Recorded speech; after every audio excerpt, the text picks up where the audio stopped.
way to guarantee biosolids, which contain human waste, wouldn't hurt water quality. I was elated. And I couldn't wait to share the information with the citizens of St. Lucie County. St. Lucie County Commissioner Chris Sadowski was among those leading the fight to stop biosolids from being used at a 6,500-acre property. Sunbreak Farms wanted to use 20,000 tons of biosolids each year, made up of partially treated human waste, to fertilize. Opponents feared the biosolids, potentially carrying bacteria, heavy metals, and nutrients, would seep into the canals and the lagoon. Incredibly harmful. I mean, we know that the seagrasses are affected on an annual basis, and that comes and goes. But the sea animals, we're seeing lesions on fish, we're seeing cancers in dolphin. Sunbreak Farms argued that would not happen. 3 months later, Irma came, and St. Lucie County had 24 inches of rain in 24 hours.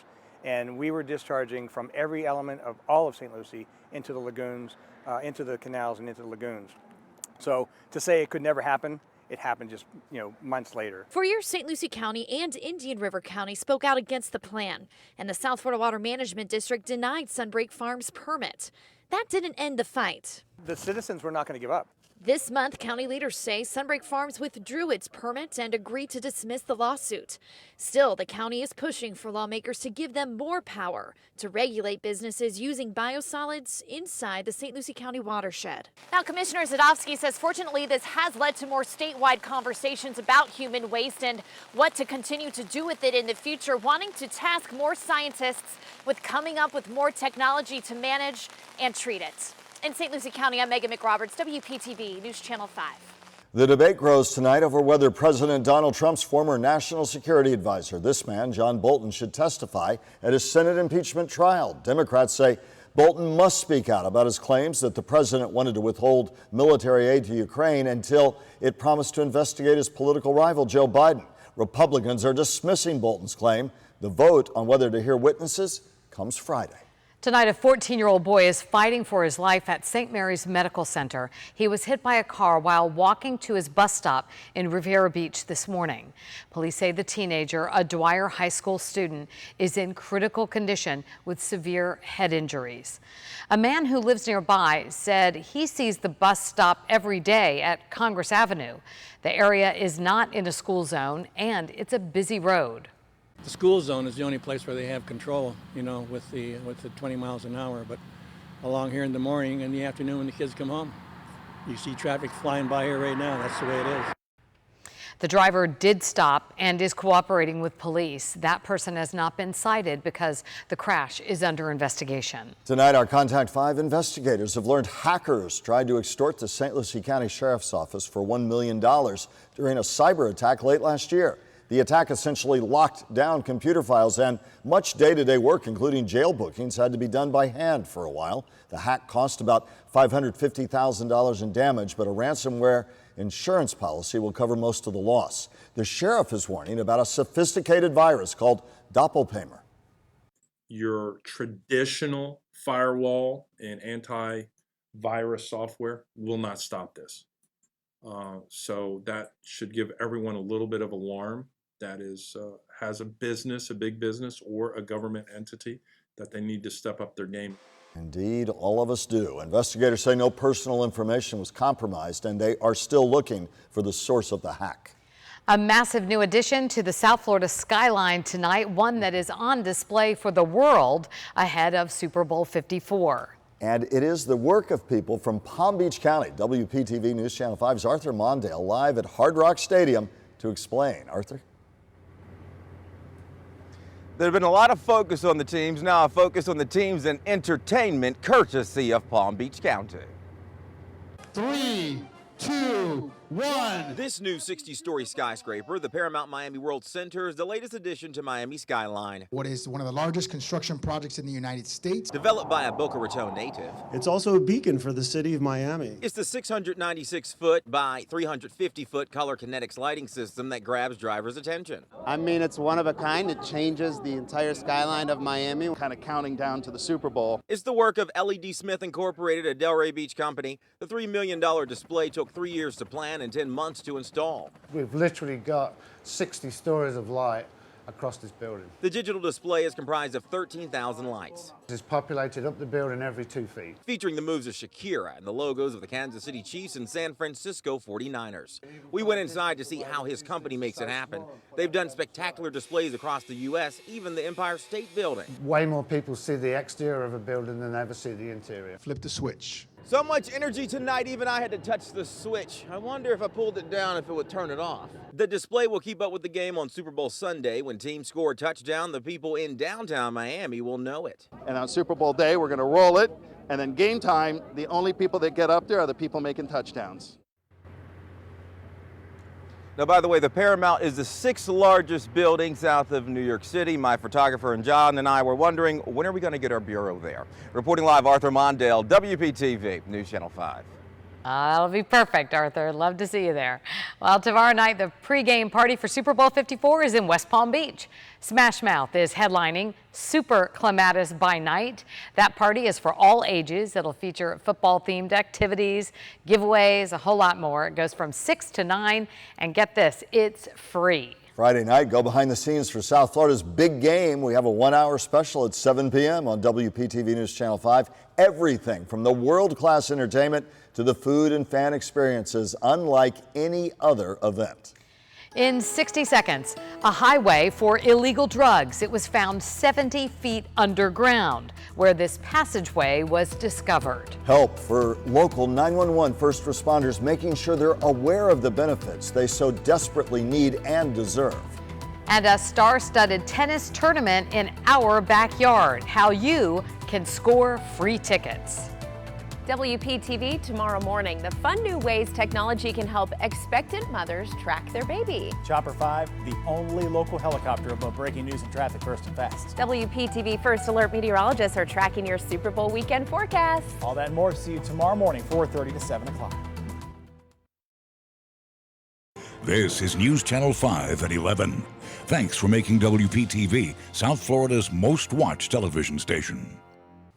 A sophisticated tunnel nearly 1 mile long just discovered, stretching from San Diego to Tijuana, Mexico. U.S. Border Patrol believes it was used to smuggle drugs into this country. And they found it equipped with, get this, an elevator, rail system, electricity, and ventilation. Again, the tunnel 70 feet below the earth makes it the longest found on record. So far, no arrests have been made. New at 11, nearly 19 years have passed since the tragedy of 9/11. And for many of the heroes that responded that day, the impact is felt each and every day. Heroes who now call South Florida home. As Todd Wilson shows us, tonight there's a push to make sure families are aware of the help for these health struggles. Todd? That is the case. You know, the list of ailments that these folks have is quite long, but the sad part is many of these people are eligible for benefits that they don't even know exist. John Lombardo worked as a New York City police officer for 20 years. I was too young. They put me on a recruitment and retention list. And then while I was in college, they called me back and I entered the New York City Police Department, made a career out of it. A defining moment in his life and many others was September 11th, 2001. As I drove in, I was able to see the second plane hit the towers. Lombardo and all the people you see here responded that day when duty called. Now many of these people have ailments as a result of 9/11. This gathering at Singer Island is for retired sergeants and New York City first responders, a chance to inform them about the World Trade Center Health Program and the Victim Compensation Fund. There are 77,000 people that are enrolled in the World Trade Center Health Program, but we're talking about a population pool of 425,000. Richard Alley says the battle to extend help began in 2007, the year after Detective James Zadroga passed away. The James Zadroga 9/11 Health and Compensation Act passed in 2010. Out of that came the World Trade Health Program and the Victim Compensation Fund. Last year, in 2019, we got the Victim Compensation Fund with the help of Jon Stewart permanently in place. Lombardo says there should have never been a debate on extending the funding. It's kind of disheartening. You didn't have a problem telling us that morning, get in there, help, do what you got to do. But now you have a problem when we're all getting sick. Well, you can learn more about the group's effort and information on our website at WPTV.com. Live in West Palm Beach, Todd Wilson, WPTV News Channel 5. Wish all of those first responders the very best. Many businesses are finding it difficult to compete with Amazon, and now it appears so does the Palm Beach County School District. A shortage of school bus drivers is being blamed in part to fierce competition and higher wages from the online giant. Palm Beach County bus drivers earn just more than $14 an hour, but one school board member says Amazon's paying $20 an hour, which is luring those school bus drivers away.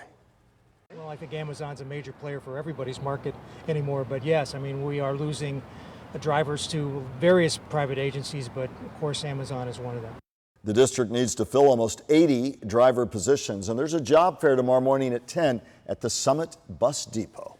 New at 11, the first look at plans to improve 2 more blocks of Clematis Street in downtown West Palm Beach. Tonight, the city spoke to Clematis business owners and residents. The improvements are similar to the other phases of the Clematis Streetscape project: wider sidewalks, narrowed traffic lanes, and more shade trees. Construction may begin in the summer to reduce the impact on businesses. A situation that impacts your money and your home. If you don't pay for flood insurance now, you may soon be required to get it. The Federal Emergency Management Agency changing its flood risk maps. The most recent preliminary report from FEMA shows thousands of homeowners in Palm Beach County may soon go from low risk to high risk, making it mandatory to get flood insurance. On February 4th and 5th, FEMA plans to hold open houses in West Palm Beach, a chance for you to speak one-on-one with experts on how the changes might directly impact you. People think it's scary, but really it's not. More informed you are, so it's really important that they go to these meetings. Municipalities like North Palm Beach may appeal the changes. There will be a 90-day appeal period after the public meetings. Then FEMA will make final decisions. New at 11, state senators pass a bill that blocks cities and counties from banning some sunscreens. Researchers say the chemicals can cause coral bleaching. If this becomes law, an ordinance in Key West banning the sale of certain sunscreens would be nullified. An identical bill in the House goes through a third committee vote tomorrow before being considered by the full chamber. Now, your WPTV First Alert weather. All right, quite a night across South Florida. Some big rains, all starting to move off the coast now. It's all leading edge of a cool front that slides through overnight, and it'll bring a little bit of a drop in our temperatures, but a little less humidity around too. Still some showers though, and still some rain possible, mainly on the Treasure Coast. A big line of heavy rain and a couple of rumbles of thunder just moved off of northern Palm Beach County from Jupiter down through the Gardens into Riviera and even West Palm.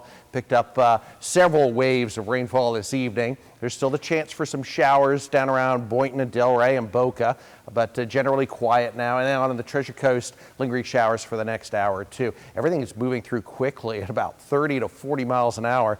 So an hour and two of showers, and that's about it. We'll see a clearing sky overnight, and that means some sunshine for tomorrow morning. Here's the Vipercast model. You can see that still around 1. There's 3 a.m. All quiet at this point. A little stray quick shower possible tomorrow, but it'll be a big change as we get into some drier air and kind of a breezy northwest wind by the afternoon. Our daytime highs climb into the mid and high 70s.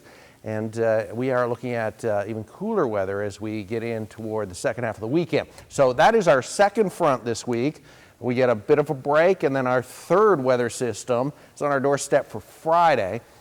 Now the models are trending to more of a Saturday rain event rather than Friday night. And the Storm Prediction Center has placed at least parts of our viewing area in a marginal risk for severe weather. Now I would push this more towards Saturday morning and into the early afternoon rather than Friday night, because our rain chances will drop as we get in toward the Sunday, and also on Friday, mainly dry with the clouds coming in during the day, and our temperatures kind of a roller coaster ride. We cool off in a big way by Sunday, and we're into the mid and high 70s by Monday and Tuesday.